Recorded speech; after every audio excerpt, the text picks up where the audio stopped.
Salam sang sejati. Setiap sesuatu adalah kosong.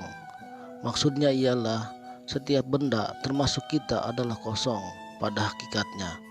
Semua benda dijadikan oleh Allah Subhanahu wa ta'ala. Dan maksud kosong ialah tiada. Maksudnya ialah kita ini pada hakikatnya tidak mempunyai wujud. Wujud maksudnya ada. Yang ada pada setiap sesuatu itu pada hakikatnya atau sebenarnya ialah zat Allah Subhanahu wa ta'ala. Justru kita sebagai manusia yang kelihatan ada ini tiada lain daripada sifat, asma dan afalnya Allah Subhanahu wa ta'ala. Yang menanggung atau yang mengandung zat Allah itu ialah badan atau jasad kita. Inilah yang dirujuk oleh Allah Subhanahu wa ta'ala sebagai amanah atau rahasia Allah yang kita kandung. Maka menjadilah badan atau jasad kita itu sebagai sifat Allah. Untuk apa dan untuk siapa? Jawabannya ialah untuk Allah jua, yaitu untuk menunjukkan akan keagungannya, sifat jalal, keindahannya, sifat jamal, dan kesempurnaannya, sifat kamal. Proses tajalli zat gaib dalam sifat. Terciptanya manusia oleh kudrat, yakni maha berkuasa Allah atas iradat, yakni maha berkehendak Allah. Terjadinya iradat karena ilmunya, yakni maha mengetahui. Allah maha tahu karena sifat hayatnya. Nyata Allah maha hidup karena Allah maha mendengar dan maha melihat, yaitu sifat sama dan basarnya. Untuk dinyatakan apa yang dilihat dikatakan dengan sifat kalamnya.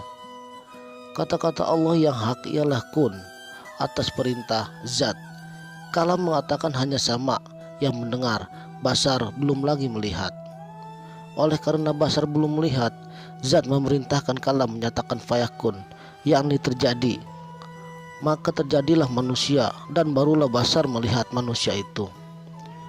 Untuk menyatakan kesempurnaan sifat kemuliaan itu, maka zat berfirman, kaunuhu ya Muhammad. Kaunuhu menyatakan sifat zat yang ma'ani itu. Menyatakan sifat ma'ani atau keadaannya itu dikatakan sifat maknawiyah. Atau dengan kata lain, perkataan sifat ma'ani dinyatakan atau diterangkan oleh sifat maknawiyah ini. Ini dikatakan sebagai sifat daripada zat. Kalau sifat dari zat, maka tidaklah boleh dipisahkan lagi. Itulah kebesarannya Allah Subhanahu wa ta'ala. Manusia itu tanda kebesaran, yaitu Allahu Akbar.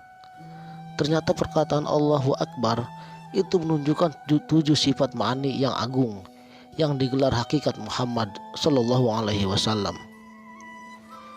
Syekh Abdul Qadir Al-Jailani memanggilnya Ruh Al-Qudus atau Tiflul Ma'ani.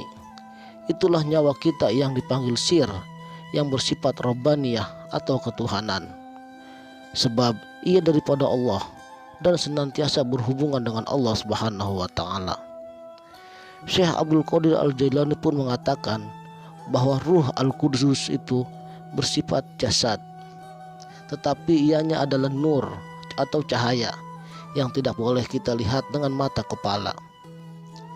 Jika Ruh Al-Qudsi itu bersifat jasad dan ianya dirujuk oleh Allah sebagai ruhku, maka pahamlah kita akan makna hadis yang mengatakan bahwa Allah menciptakan Adam mengikut rupanya dan bahwa manusia itu adalah rahasia Allah dan Allah lah rahasianya.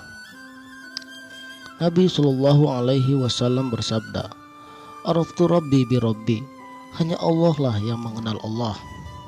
Karena Allah itu belum pernah Anda ketahui, maka Anda bayangkanlah diri batin Anda yang sesifat jasad Anda itu.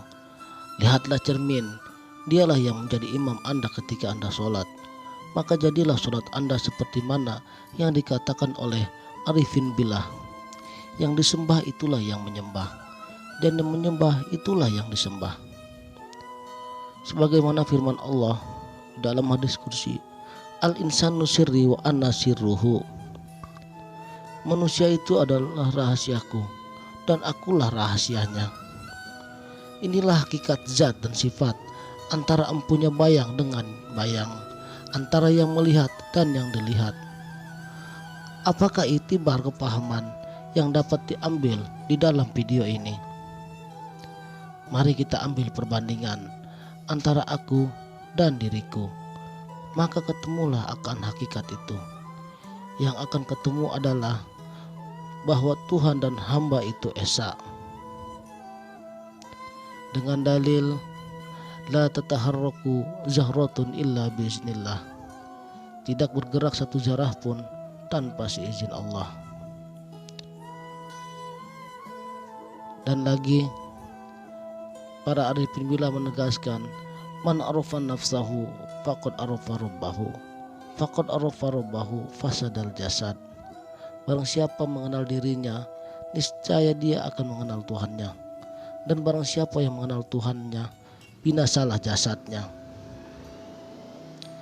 Hakikat kepada paham ini adalah diri dan roh itu adalah esa dengan yang maha esa. Zat tiada berpisah lagi, sifat tiada berpisah-pisah, asma pun tiada berbilang-bilang, af'al tiada dapat ditiru.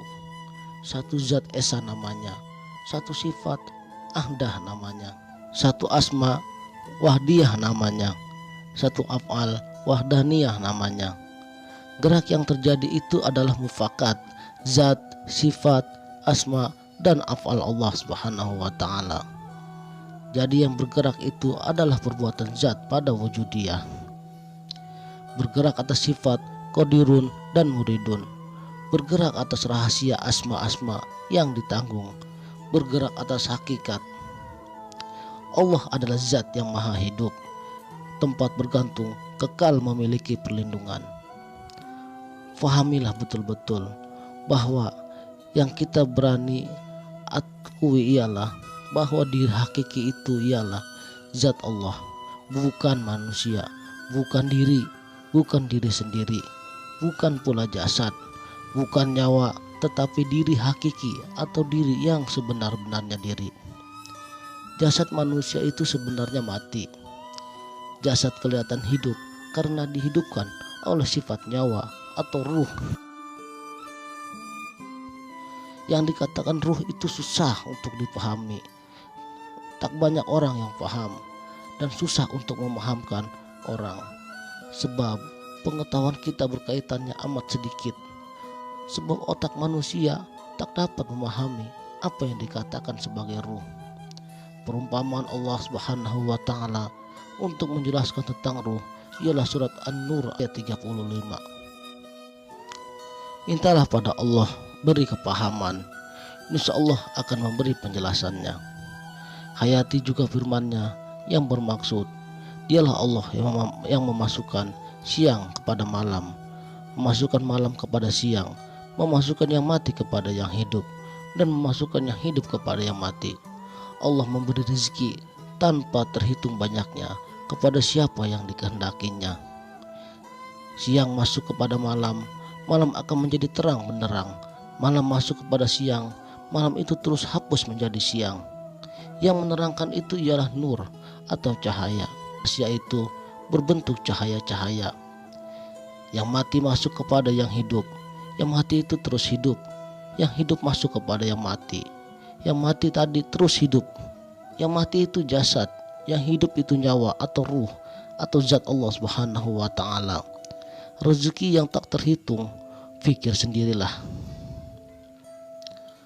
Fahami juga maksud manusia dan insan yang dirujuk oleh Allah Subhanahu wa ta'ala sebagai makhluk paling sempurna, bukannya manusia tetapi insan, yang dirujuk oleh Allah sebagai rahasianya, bukan manusia tetapi insan. Insan ialah zat Allah yang menghidupkan jasad manusia itu. Allah merujuknya sebagai ruhku. Ulama merujuknya sebagai Ruhul Kudus atau Tiflul Ma'ani. Sekianlah, semoga bermanfaat. Salam.